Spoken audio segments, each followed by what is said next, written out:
Hello, everyone. Welcome. This is the first Recovery Support Services ECHO session of year 2026. Welcome to all of you. It's so nice to see you all. My name is Andrea, and I will be helping to facilitate this conversation today. And I want to remind you that this session is being recorded for later distribution, and you may find it later at our Be Well Texas YouTube page. To help us with attendance, please continue adding your names, email addresses, affiliation on the chat. It's a great help for us, not just for attendance, but also it's a way for us to monitor the chat and call you out if any of you have any questions or would like to participate. And today we're starting the year with a conversation around recovery support services for young people. And to that end, we invited Laney Dupre, and she graciously accepted to discuss the topic with us today. After she's done with her presentation, or after she finishes her part of the presentation, we're opening the floor for your questions and comments. And then during the second part of the session, as usual, we'll have someone from our community of learners describing a case. And this is your opportunity to participate and to share with us your perspectives and your ideas. Please remember that the ECHO space is the space of all teach, all learn, and that means that these trainings are made of your opinions, your perspectives, and your participation. So we're going to start with some introductions from the RSS Hub of Experts. Susie, welcome to RSS Echo and Happy New Year. I know it's a little late, but Happy New Year. Thank you, Andrea. Hello, everyone. My name is Susie Walker. I'm a woman in long-term recovery, and I'm the executive director of the Recovery Partners of Vermont, membership organization of recovery centers and recovery residences in Vermont. Glad to be here. Thank you, Susie. Nice to see you again. Dr. Hernandez. Yes, good afternoon or good morning, depending on which part of the world you're in. My name is Laney Hernandez. I am from Puerto Rico. I live in Massachusetts. I too am a person in long-term recovery. On December 20th of this past year, it's marked 39 years for me and my process. That enables me to be a productive member of my family and my community, to be here present with you today, and to continue to learn these processes. I work as a consultant on a number of federally funded initiatives across the country. And we hope that you're warm, safe, and that your family is safe too. It's a challenging time on many fronts across the country. Thank you, Dr. Hernandez, and welcome again. Richard Hamner, welcome to RSS Echo today. Well, hello. Welcome, everyone. Yes, Richard Hamner with Be Well Texas, Program Manager for Recovery Support Services. And I had to follow Hanner, so that's a challenge. But anyway, I'm so glad to be here. Also, a person in long-term recovery. Looking forward to spending this hour with you. Thank you. Our case presenter, Eugene, welcome to our session. Good morning, everyone. My name is Eugene Florno, and I am the program director here at Aliviane, El Paso, Texas, MOUD program. Good morning. Happy New Year. Late to everyone. Thank you. Thank you for accepting to discuss a case with us. And of course, Laney, our didactic speaker of the day, if you could briefly introduce yourself, and I think we can start sharing your didactics. Thank you. Hi, I'm Laney. I am a recovery support peer specialist at Rise Recovery. I work with the youth program, and I'm super excited to go over this slide presentation with you guys. So let me go ahead and share my screen.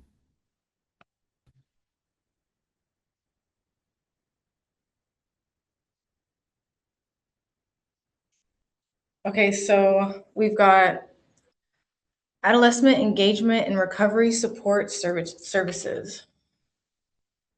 Okay. We see it. Thank you. Okay. For disclosure, all speakers and all members of the planning committee have no relevant financial relationships with a commercial interest to disclose, and the views expressed do not necessarily reflect the official policies of UT Health San Antonio, the Department of Health and Human Services, or Texas Health and Human Services, nor does mention of trade names, commercial practices, or organizations imply endorsement by the U.S. or Texas government. And the learning objectives that I'm going to go over today is defining strategies for engagement of youth in recovery support services, identifying and eliminating potential barriers to retention of young people in recovery services, and explain and apply approaches for collaborating with community partners to better serve youth with substance use challenges.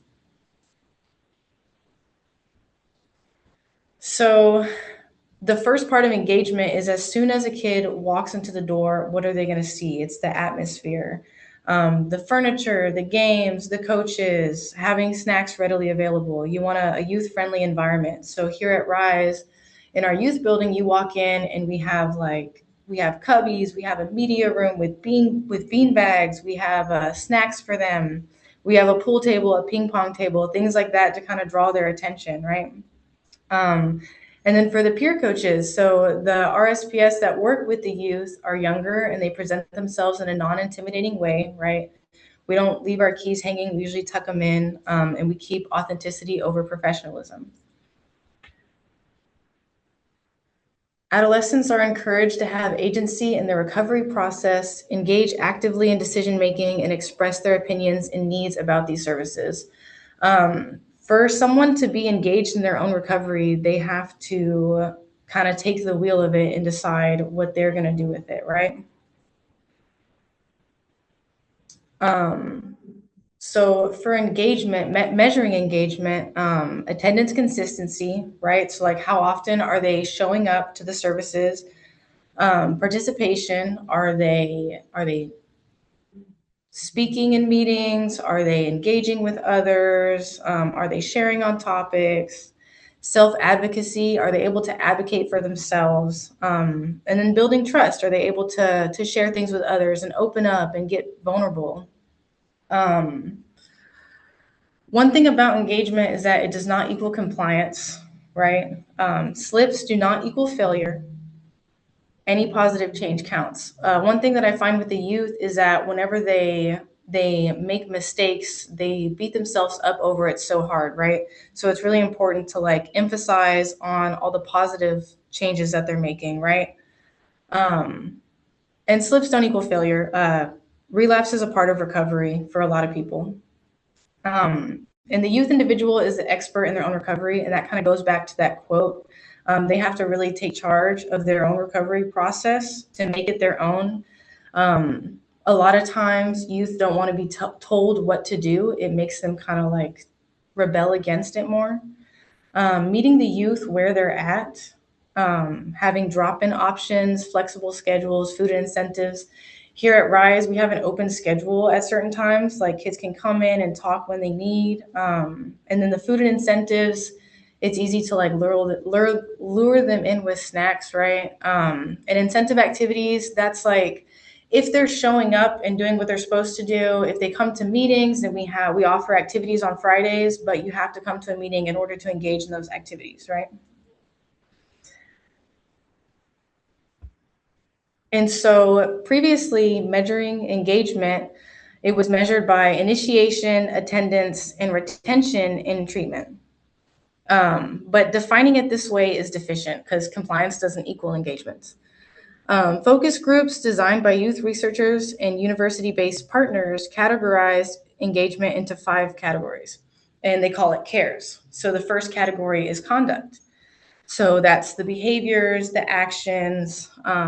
For example, if they're cleaning up after themselves, holding the door open, things like that, how they behave. The attitude that they have, so the way that they think, the way that they feel, their perception on things. Measuring it by relationships. How do they hold their relationships in their lives? And this could be with family, this could be with friends. Are they actively making amends and trying to work on things? Are they avoiding things? Empowerment, and this goes back to self-advocating, right? Setting boundaries, advocating for themselves and what they want, right? Social conduct, and this is the environment that they're in. This could be who they hang around. This could be where they place themselves. So this is a good way to measure their engagement and their recovery. Having engagement in group settings. So here at RISE, we have 5 group meetings a week. So support group meetings with topics relating to recovery, and this could be boundaries, coping skills, family, relationships, anything. Or sometimes if the kids want to bring their own topic, you know, that's a good way for them to engage in it as well, right? And for the ones that come in that don't feel comfortable with sharing, we add in games, activities, and doing check-ins. So before the meeting starts, we go around and introduce ourselves, and we'll add in like a fun question of the day to kind of give us an insight to their personality. It's a simple question, so they're not sharing their feelings, their emotions. And it gets them to the point of where like they're not scared to talk in front of others because they've already shared this little question, right? And then as for the games and activities, some of the things that we've added in is like card games. We have these like topic cards that they could read from. Bubbles was an activity that we did one time. If you wanted to, we had some bubbles if they wanted to blow the bubbles, and they had to share first, and then the bubbles get passed to them. Love thy neighbor is a good one. They stand up and they say, I love thy neighbor, especially thy neighbor that, and it's something related to them. So it could be, for example, like has relapsed. And if someone else sitting down has related to that, then they stand up, switch seats. So it's a good way to play a game, but also for kids to see that they're not alone in the struggles that they're going through. Trash ball is another little one that we've done. Just throwing trash in a trash can, and if they miss, they pull a question from a basket and share on that. Jenga, writing questions on the Jenga pieces, and once they pull it out, they have to share on it, put it up. It's a fun little game.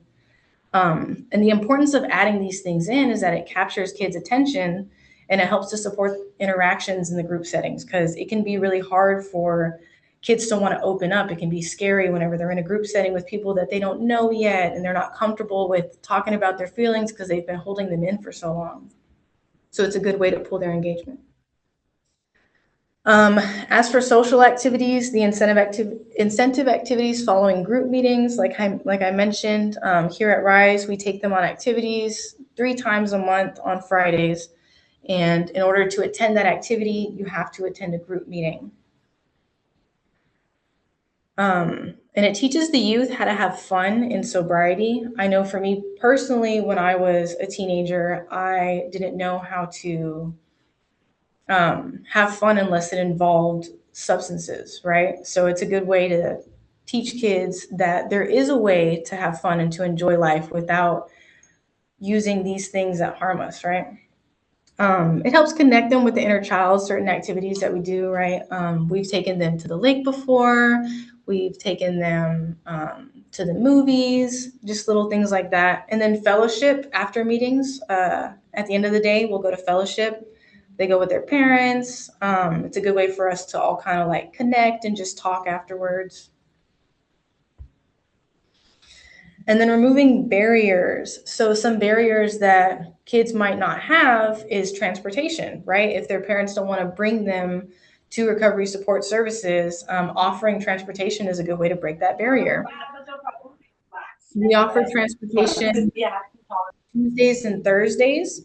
They just have to let us know 24 hours in advance, and it keeps them like reliable and responsible for that thing as well. If they don't let us know 24 hours in advance, then we can't offer that transportation, and that's a good lesson for them to learn also. We keep a welcoming environment. It's a voluntary program. The best way for someone to get involved in their recovery is for it to be willing. Acceptance.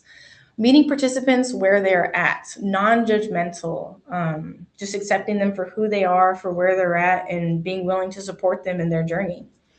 A continuum of care plan and telehealth services. Sometimes people can't come in, or sometimes they're not safe for the group environment if they're at a certain point in in their recovery process, or if they've relapsed or whatever they're going through. If they're not able to come in, there's telehealth services that are offered. And then a continuum of care plan that could look like individual sessions over the phone, in person, or if it's to a point where their quality of life has diminished and they're no longer safe for group settings, it could be referral to a higher level of care. And then introducing the youth to outside meetings. As good as it is to have kids come here and get this resource and this setting, on Wednesdays we take kids to outside meetings, so that way, because mainly with the youth, right, what we're doing is kind of planting the seed, because a lot of them aren't ready for change right now. But whenever they are ready for change, they'll know where to go, they'll know what resources they have and where to find it. Having check-ins with participants who are inactive or have aged out. So our services, I work with kids like 14 to 17, 14 to 18. And then once they've graduated high school or if they've aged out of the youth program, they go to the young adult program. But continuing to reach out to them and make sure that they're doing okay. Our inactive period is 45 days. So if they've gone 45 days without service, we'll usually reach out to them beforehand just to check in on them, see how they're doing, what's going on. Here at Rise, we also have Rise Inspire Academy. It's a recovery high school. It's good for kids that need the recovery talk along with their schooling. If they want to continue their education and they were kicked out of school or weren't able to function in like the regular high school setting. We have a CISD program here, which is our community ISD. So we take our services to high schools for people that can't come in here or can't make it here, right? And then another barrier is expenses. A lot of people don't have insurance or they're not able to pay for certain services. So making our services at no cost removes that barrier. And then as for collaboration and community outreach, we work through a lot of referrals. So we get referrals from juvenile probation and mental health facilities. We also take meetings to places. I know we've taken a meeting to Nexus before.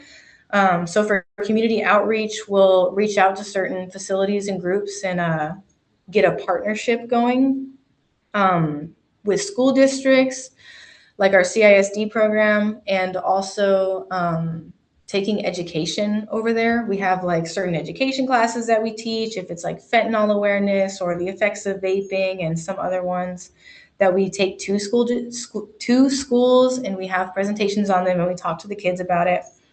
Tabling events, going to colleges and like setting up booths with our resources, just kind of talking to people and letting them know what services we provide and networking with other organizations that are in the same field. So providing presentations and group meetings at schools and healthcare centers. And some other services provided, individual sessions, which are participant guided, whatever the participant wants to talk about or is going through, those will be what the individual session is about. Let them take the lead on it and we just kind of follow with it. Education classes, we make them interactive. I like asking questions during my education classes after each slide, getting people to talk about it, seeing if they relate to it. Many individuals with addiction do not have a correct understanding of their illness, its symptoms, and its psychophysical effects, either at the time of use or when they quit. And that can harm a lot of people too in the way that they view what's going on with them. It can create stigma, a lack of information, and not knowing about what's going on with them can make their understanding of addiction different. And then some of the references that I've pulled these sources from.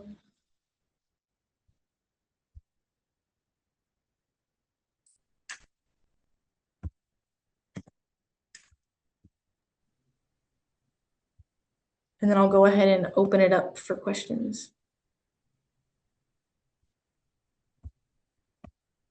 Okay, thank you. Thank you so much, Laney, for that presentation. I'm sorry if I'm not pronouncing your name. How do you pronounce your name? It's Laney? Laney. Laney. Oh, thank you so much, Laney. Beautiful name. Thank you. We're opening the floor now for your questions and comments. Any of you who has questions for Laney, or if you want to share your experiences working with young people in recovery. Steven. Steven, you have your hand up? Yes, my name is Esteban Romo with San Antonio Council on Alcohol and Drug Awareness. Uh, do these young people do they have 12-step meetings that are facilitated by them? Yes, so we're 12-step based here, but we don't force it on them. Some of the kids here do have sponsors and work the 12 steps, but it's their own recovery journey. So if they want to participate in the 12 steps, that's up to them. We don't force it on them, but we do make them aware of all the recovery options, and the 12 steps is a big option. Thank you, Laney. Richard. Hi, Elaine. Great. Thank you so much for doing that. I had a couple questions. I'll ask them real quick. One is, what is the age range for like most YRCs, like youth recovery centers that like RISE? And then also, how does this fit in with school? How do you manage and work around those school activities? So our services, well, sorry. So first for the age, right? We work with them 14 to 17, and that's about the age range for youth services and recovery. And as for schooling, our services start at 3:45 p.m. So it's usually whenever kids get off school. We have a meeting at 4:30, and then we have a meeting at 7:30. So it depends on like their schedule, but we have multiple options, right? And then our 7:30 meeting, we're also having a family meeting in a different building. So it helps for parents that bring their kids here, they can get services while the kids are getting services here. And then for the kids that can't come in, we have our CISD. So for the people that work here that go out to schools and provide services there, individual sessions, group meetings, that eliminates that barrier for the ones that can't come in for our services. Great. Thank you.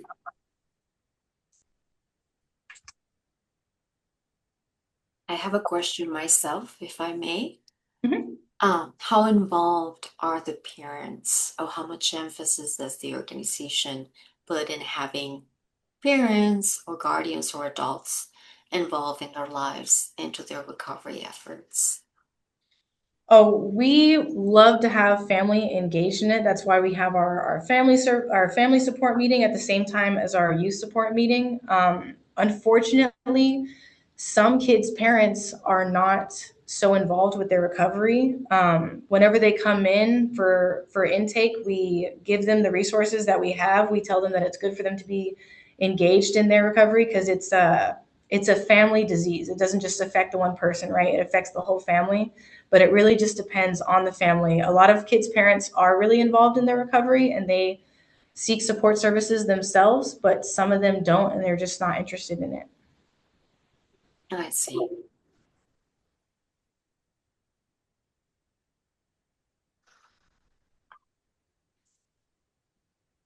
We have someone by the name of Jody with their hand up. Yeah. I didn't see it, but yes, go ahead. Thank you, Dr. Hernandez.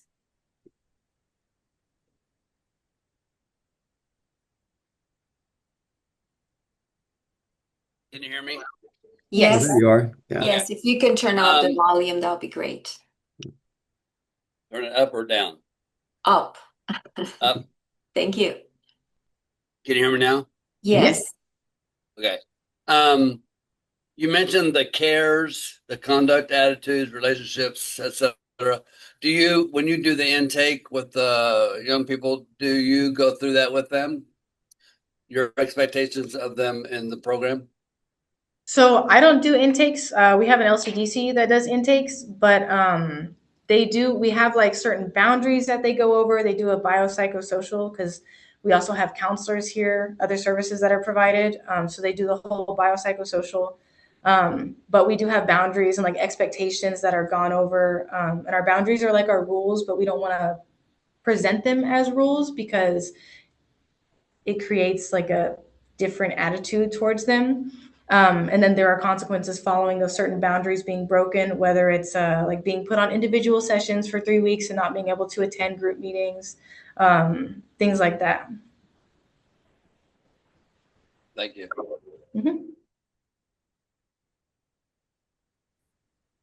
Chandra, am I saying Yes, that right? Chandra Monet, please. Hi there, everybody. So this is a great presentation. I love learning more about youth recovery. I'm curious about a perspective that you offered, which a lot of people find really helpful, which is that addiction is an illness to be treated. And so I was just curious how within this integrated team, right, of clinicians, how do the peers approach some of the youth who may not have a substance use disorder diagnosis, or maybe even that identity doesn't really gel for them and they just more feel like, they may use, but they don't consider themselves to be addicts with an illness. How does peer support work for those people? So as a peer support, it's not my job to tell somebody that they have an addiction, right? And a lot of the population that comes from probation is in denial, but having our support and like we listen, we kind of get them to ask themselves questions that might like trigger certain things in their brain to make them think, okay, maybe this is a problem, or okay, this is affecting this and this is affecting that. Maybe this is a little bit out of control, right? But a lot of what we do here is planting the seeds for people that are in denial, that aren't ready to like face those facts because they're youth. They haven't hit certain bottoms that adults have that have had like a longer addiction career, so to speak.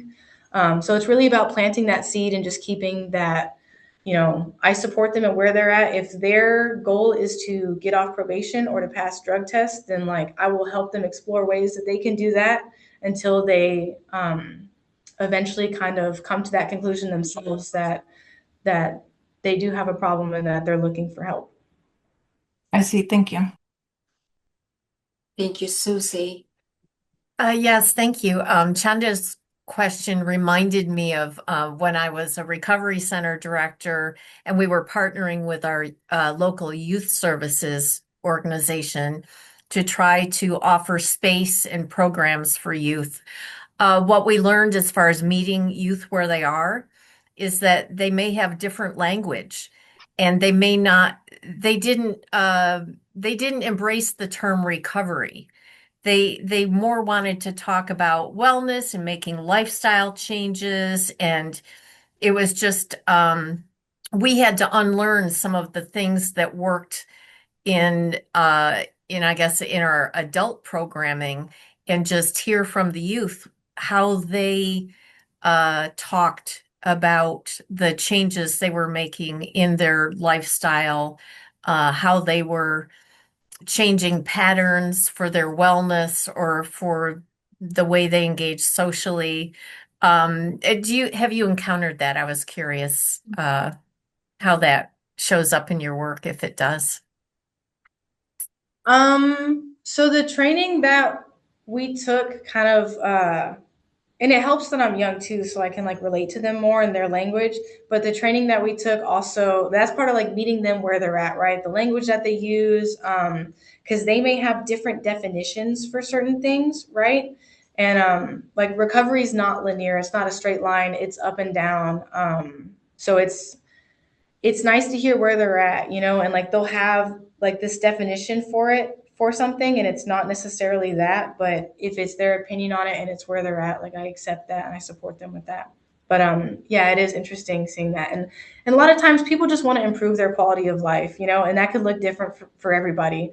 like I said, if it's wanting to improve like their relationship with their parents, or like wanting to pass drug tests so they can get off probation, it's whatever their recovery journey is, it's different for all of them. Thank you. And I think that Nathaniel wrote something here in the chat. Nathaniel, would you like to unmute and share a little bit more about that?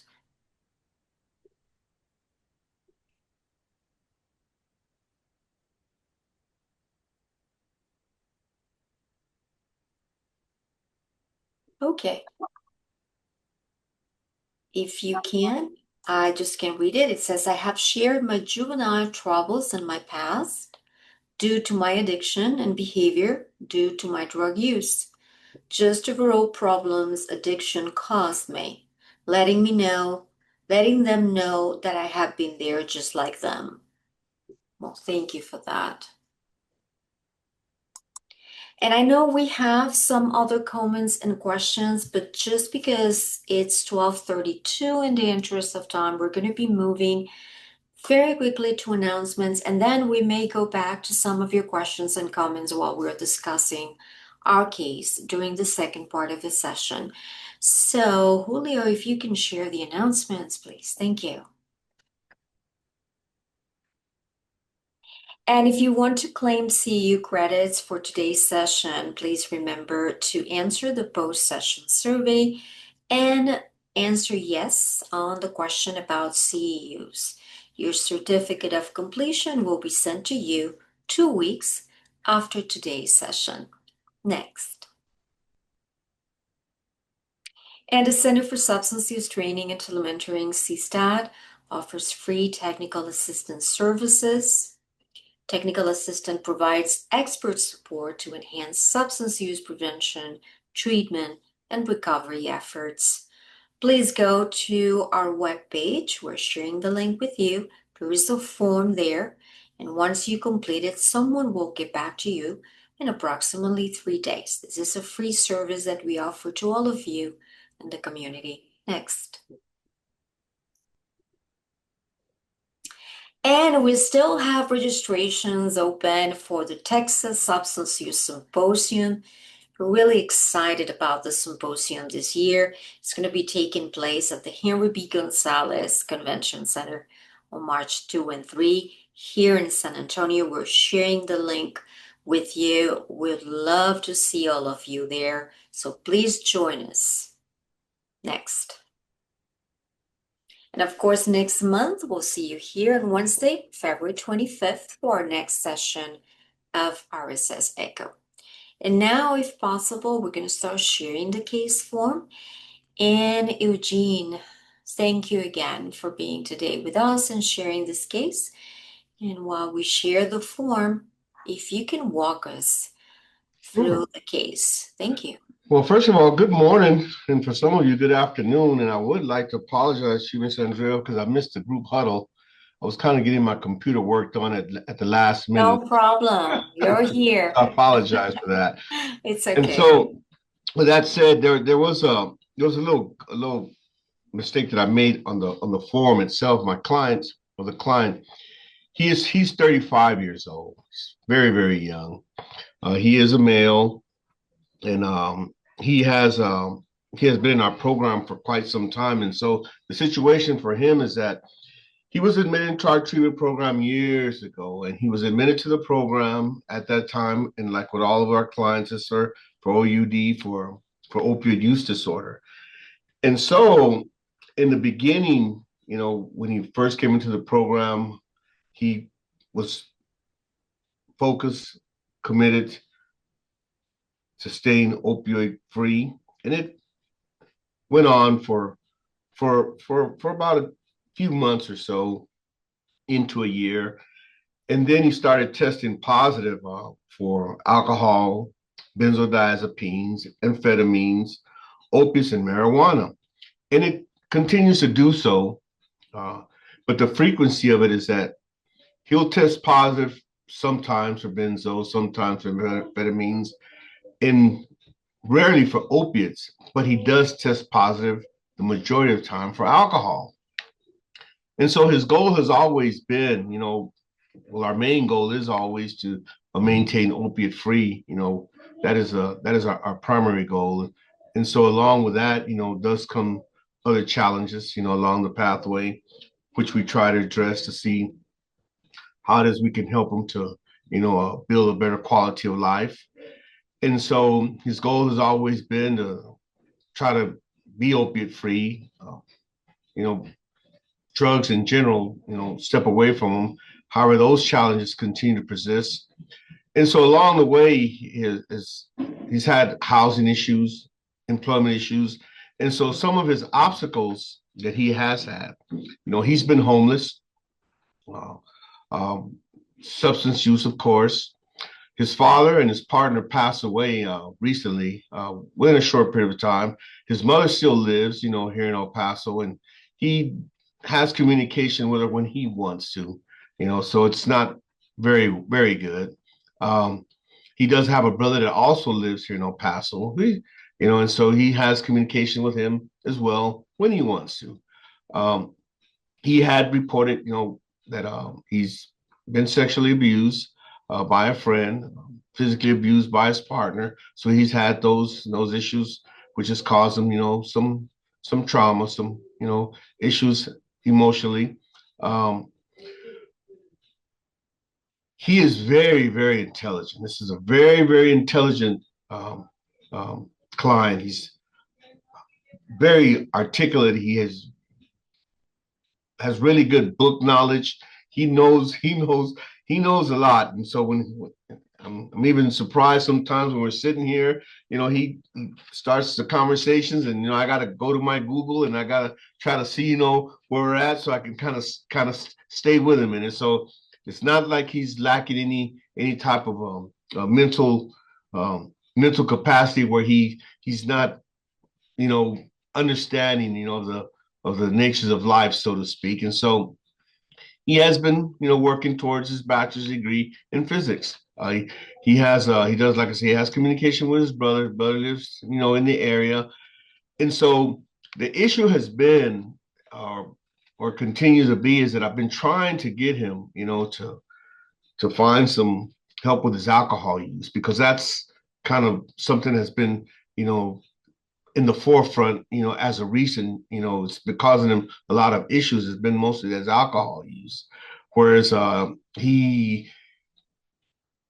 he's gravitated more towards homelessness, because he says that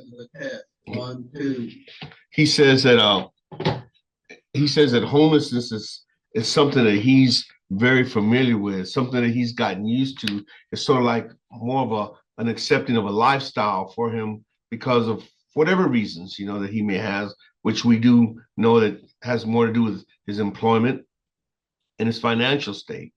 So with that said, I have been trying to get him into residential treatment. I've been trying to get him to, other, programs that offer assistance with alcohol use, or at least try to, detox him from the alcohol, provide him with, with that pathway for himself. And so I've looked at pretty much all the programs that we kind of have available to him, including, our rescue mission, our opportunity centers, and so his main thing, or the reason that he says that he does not want to go into these, inpatient places, is because he does not want to give up his freedom of the social media. He is stuck on his phone. He says that to him, that's his world.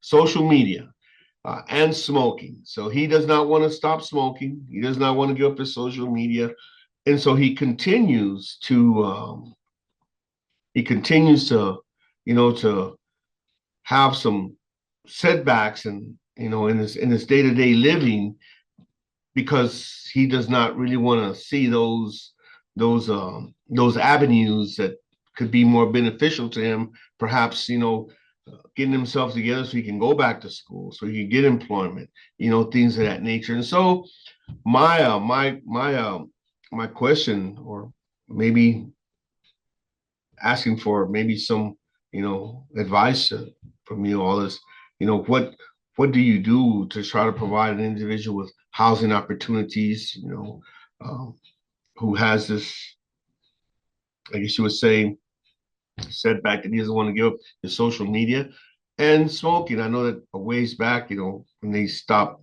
allowing people to smoke in some of these facilities, it created an imposition on them, and so smoking in other places. But however, those are the things that I'm trying to work through with him, which is challenging because every step that we take forward, it runs into a barrier with that. And so that's where I'm at with this particular one. And I brought this because those are some of the challenges that we face, and not just with him, but there's a few other people, in the program who also, have these types of, I guess you would say, challenges with wanting to seek other opportunities to change their lifestyles in a more positive way. And so that is my case. And so thank you all for allowing me the opportunity to present it to you and allowing me the opportunity to be part of the group. Thank you. Thank you, Eugene. Thank you so much for discussing this case with us. And now we are giving all of you the opportunity to give us your perspectives. Devin, do you want to say something about the case, or do you have a question? No? Okay, so I think who else had their hand raised? For some reason, I saw your hand raised. I guess you didn't by accident. Let's see. Or any of our hubs who may have questions for our case presenter as well.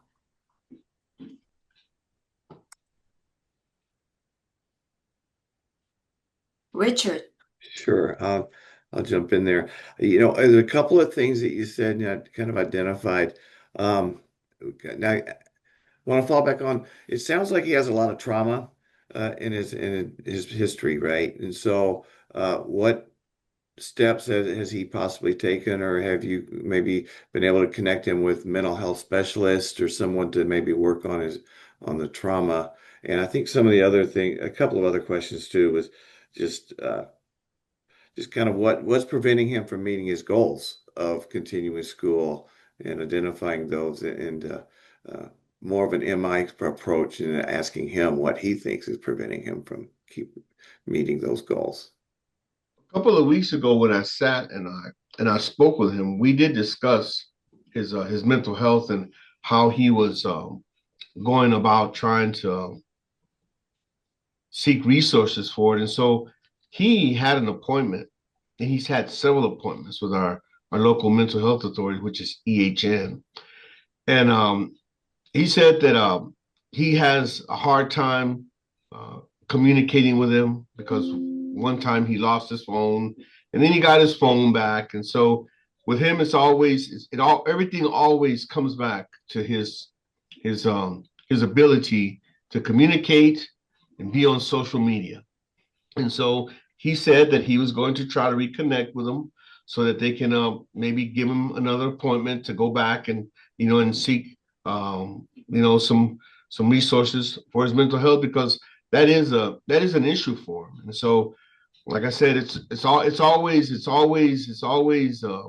social media, it's always his phone. But that's a conversation I had with him. I asked him, has he reconnected with him? And so it had to do with his phone. He lost his phone once.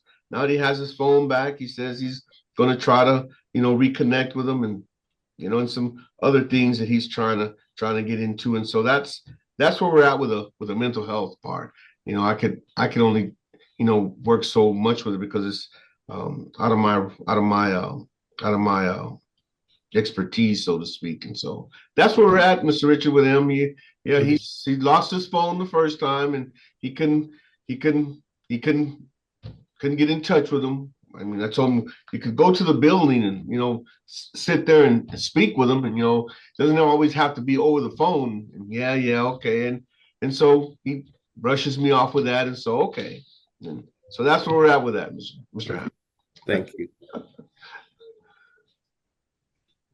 I brought this case merely because we have a whole lot of with this, and I just kind of wanted, to kind of expound on the challenges that an MOUD program such as this faces, with with the persons who we try to help to improve their quality of life. Sometimes we try to offer them all the tools that we have at our disposal. And I am a person also in recovery for quite some time now, and I had to come to the realization that if I didn't pick up these tools and try to use them, then nothing was going to move forward in my path of recovery was not going to move forward. It's going to stay stagnant. And so these are some of the things, too, that we try to expound to the individuals. But like I say, sometimes the journey is filled with challenges that one just wants to have a hard time overcoming. So Yeah. One last question, real quick for me, and then I think Dr. Hernandez has his hand up, and that is he currently on medications for OUD? yes, Okay. he comes every single he never misses a day. Okay. I mean, he's one of the, he's homeless. Yeah. He sleeps out. These last couple of weeks, it's been pretty cold here. Not like whether you all are getting some of those places, but it's been pretty cold here. He's come wet, hungry, tired, but he shows up every single day Well, to get his medication. that's a great place to start right there. That's a Yeah, success and resilience and even I'm going to pass it on. I don't want to take all the time, but yes, thank you so much, you're welcome, Eugene. sir. Yeah. Thank you. I'd like to pick it up there, Eugene. Thank you for the presentation and for caring for him. I would say that you presented a lot of strength-based things that he comes to you with. The fact that he's intelligent, enrolled, right, in a bachelor's program, that he's articulate, that he shows up, right, even when it's cold, right. All of those things are really strength-based, and that he can articulate what he wants and what he doesn't want, and that's extremely important. I would have you think about the fact that he mentioned his phone and social media. And so there are a lot of services that are done virtually. And if he's telling you this is my preference for Okay. how I hang out, communicate with people, and that sort of thing, then you might want to explore with him, once Okay. you've done a little bit of research yourself, what is available out there by way of groups, mentoring, a recovery coach. All of that stuff can be done and is being done virtually, both on the mental health side of things and on the substance disorder side of things. And so that can be a place where you're not telling him you need to go this here and give this up, but this piece that's important to you, incorporate it into your care. So think about that and what's available, and then present it to him in a way that is non-threatening, right? That he has a lot of power and control over what he decides to do, what he doesn't decide. But I would incorporate it that way. People who prefer the virtual piece and they can't deal with groups in person and they can't deal with other things in person, but virtually they can. And they've had success, levels of success. So I would encourage us to think about that, not just for the person that you're presenting, Eugene, but for many other people.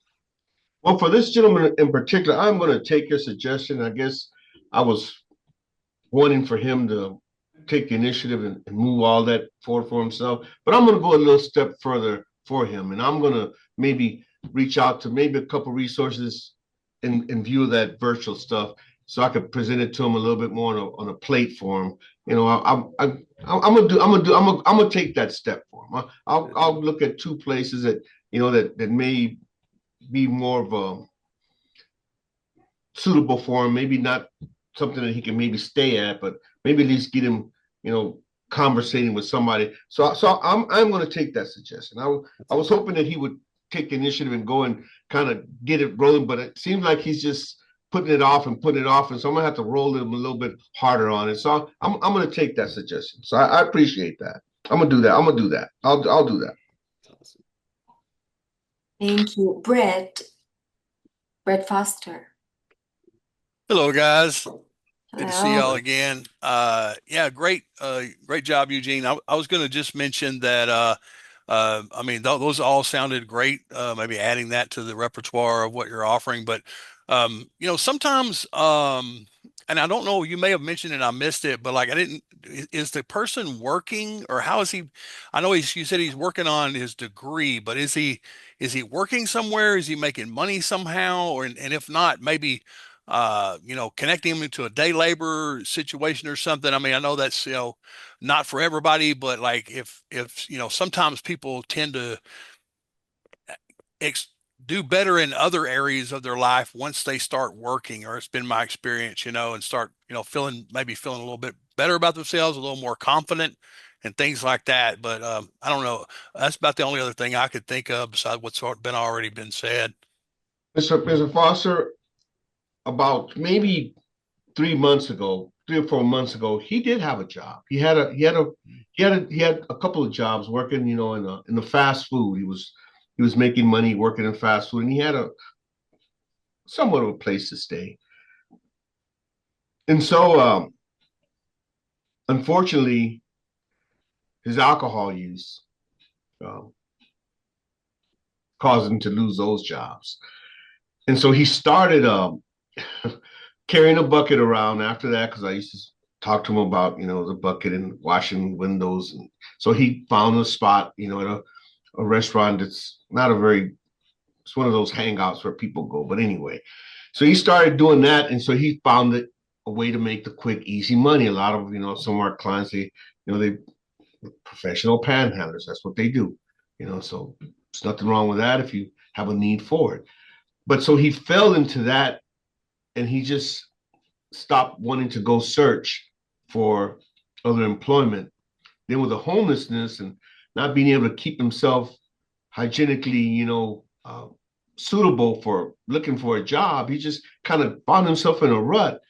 And so, yes, he like I said, school, he keeps saying, well, I could always go back to school, and okay, but that's an open door, which is a good open door. He could all, because he's very smart, very intelligent. But we need to get him on his feet for a little while, so that, like you said, it's very important that he feels good about himself. And I'm trying to help him to try to at least get to that step where he can, get a place to sleep, shower up, get himself cleaned up, start looking in the mirror, saying, okay, I'm back now. Let me go move forward. But yeah, it's just this issue with the alcohol and him not. I need for him to find himself, distance himself from the alcohol. It's causing him a lot of issues in that area. But yeah, we've been exploring that area, that area for him. So still work in progress on that, Mr. Foster. Thank you. Others in the call. Oh, Crystal, please go ahead.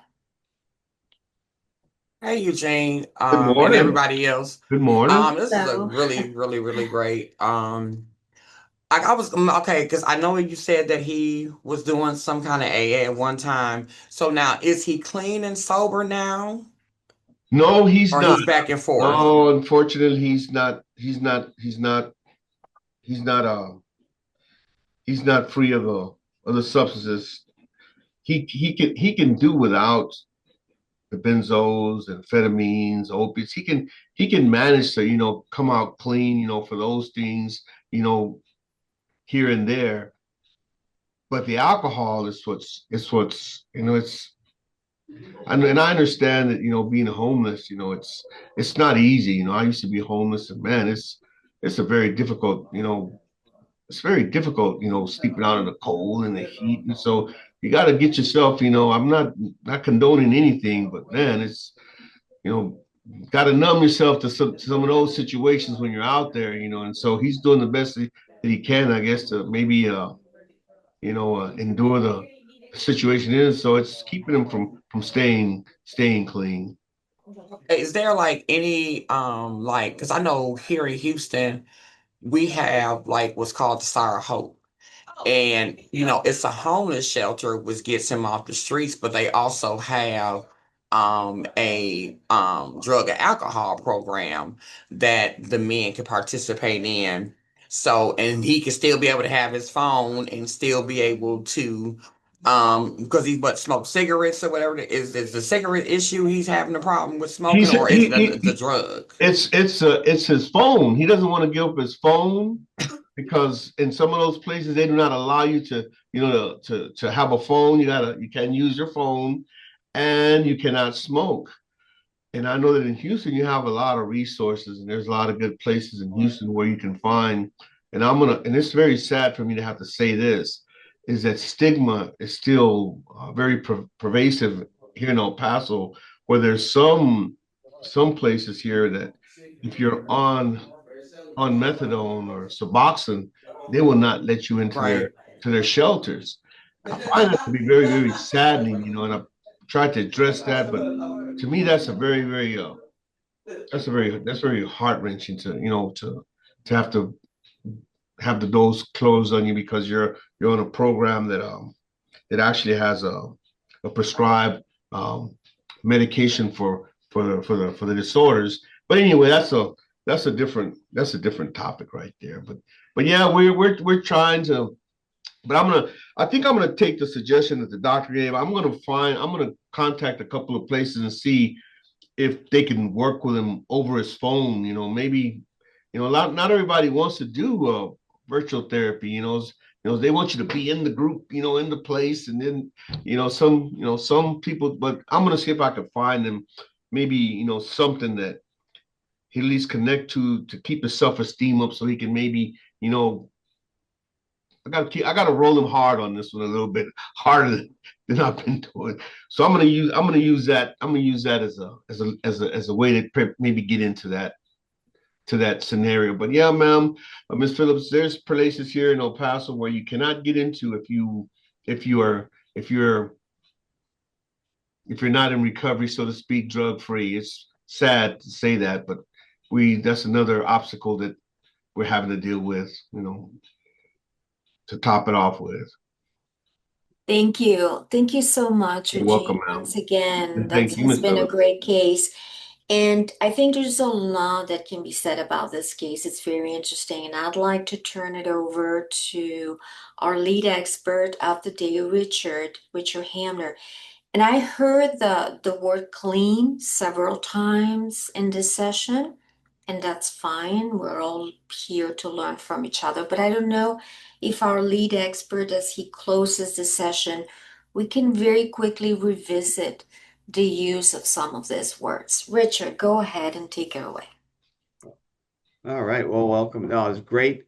Laney, thank you so much for what you're talking about with the YRCs and what Rise Recovery is doing. It's a great program. I specifically liked the way that you involve engagement with the individuals, welcoming when they first come in, and thinking of the importance of that. I think that's fantastic. Also, your list of removing barriers, I thought was great. The focus on recognizing what some of those challenges are to the youth and they're coming in. So I wanted to thank you there. I've taken a few notes. And Eugene, thank you for your case. I did want to comment a little bit. We always want when we meet, we always want to watch I think our first person language, and that when we're trauma informed, we want to make sure that we're careful about that. Whether it's clean and dirty, we might say negative or positive, or those types of things. So just we don't want to just be careful about our emphasizing using those stigmatizing words. I think might be what we just want to be careful of that. But absolutely, and then, and that's a challenge with us because a lot of times when we're working with individuals in the field, they're using that language, and we do want to meet them where they're at. But at the same time, recognize that we can help make those changes too. So yeah, no, to Andrea's point is it's beautiful. Thank you so much for that. And I just want to say a lot of times just recognizing what that individual wants, and helping him with meet those challenges. Sometimes, what we see as being best in quality of life, he may not have that person may not have those same struggles. And just kind of really helping him identify those goals and removing those barriers, maybe substance use, maybe mental health, maybe something else, but just really helping to do that. So that's really what I had. Great case, great didactic.